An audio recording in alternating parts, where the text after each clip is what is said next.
Hey, welcome back to my channel. In this video, I'm gonna talk about top 5 best DSLR camera. Starting at number 5. Canon EOS 6D Mark. Although it's a full-frame DSLR, the entry-level EOS 6D Mark II is impressively user-friendly. While the chassis can feel rather plasticky, the 26MP sensor housed within is stellar, and offers Canon's trusty dual-pixel CMOS AF system when using live view mode. With 45 AF points to choose from and a burst speed of 6.5 frames per second, there's plenty you can capture, including some decent wildlife shots as well. It's not quite fast enough for speedy trackside racing shots, but we discovered in our review that it does surprisingly well for most anything else. The rear touchscreen also offers tap-to-focus and tap-to-shoot for anyone missing a joystick. Despite that, the 6D Mark II is reliable, produces great results, and is still a favorite amongst enthusiast photographers. Coming at number 4. Nikon D7500. Fancy the Nikon D500 but don't fancy the price tag? Well, if you're prepared to make a few compromises here and there, the D7500 is what you should be looking at. It's packed with the same 20.9MP APS-C sensor, or DX as Nikon calls it, as its more senior stablemate, and also matches it in offering 4K video recording. Nikon has also furnished it with the same 180K pixel RGB metering sensor, and the tilting screen on the back is just as large at 3.2 inches in size, although not quite as detailed, and it's all wrapped up inside a weather-sealed body. In our tests, we were impressed by a number of things, including battery life, image quality, and handling. It's a great all-rounder for those with a healthy amount of budget. On an even tighter budget? There's also the older 24.2MP Nikon D7200, which continues to offer great value if you can find it on sale. At number 3. Nikon D780.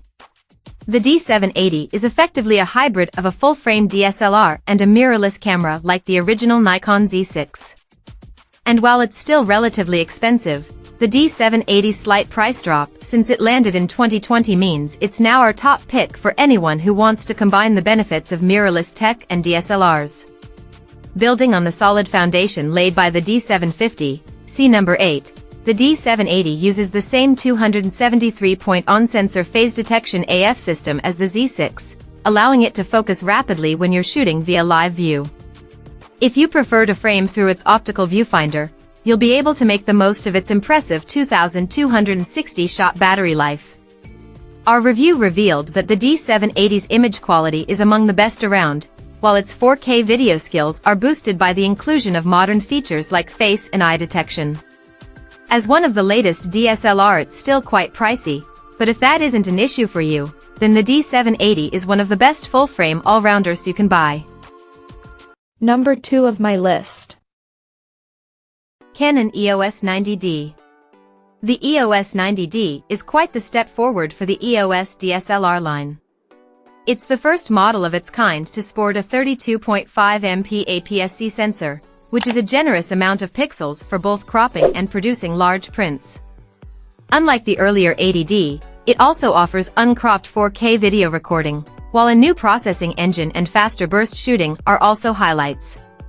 The 1,300-shot battery provides far more juice than you'll get from the average mirrorless camera, while protection against dust and water is also a bonus.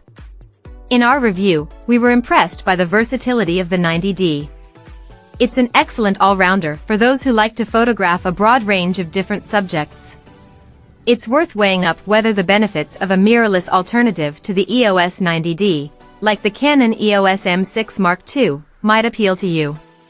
The M6 Mark II is smaller, cheaper, and offers faster burst shooting. But by focusing on key areas like battery life, handling, and a fully articulating rear screen, Canon has made the EOS 90D a strong and versatile alternative for anyone who prefers the DSLR experience. And number 1. Nikon D3500. Nikon has discontinued the D3500, but you can still find it at many online retailers. That's a good thing, because it's an ideal choice for beginners looking to sharpen their photography skills. Despite its age, the D3500 has a fantastically capable APS-C sensor. In our tests, we found the images it produced were top-notch. We were also impressed by its battery life and ease of handling. While experienced photographers should look further down this list for a suitable DSLR, we think the Nikon D3500 is proof that you don't have to pay a fortune to get a great camera. Its controls are accessible for learners and, in the right hands, it's a match for cameras that cost a lot more. During our review, we praised its guide mode for the way it introduces novices to manual controls, building their confidence and creativity. To get the most out of the 24.2 MP sensor, we'd recommend buying the D3500 with the VR version of its kit lens, as this incorporates Nikon's image stabilization system at little extra cost. Nikon also has a vast catalog of DX system lenses, giving you plenty of choice when your skills advance enough to justify a glass upgrade. Check out this video description for latest price and more informations. Thank you for watching this video. Please subscribe and stay tuned.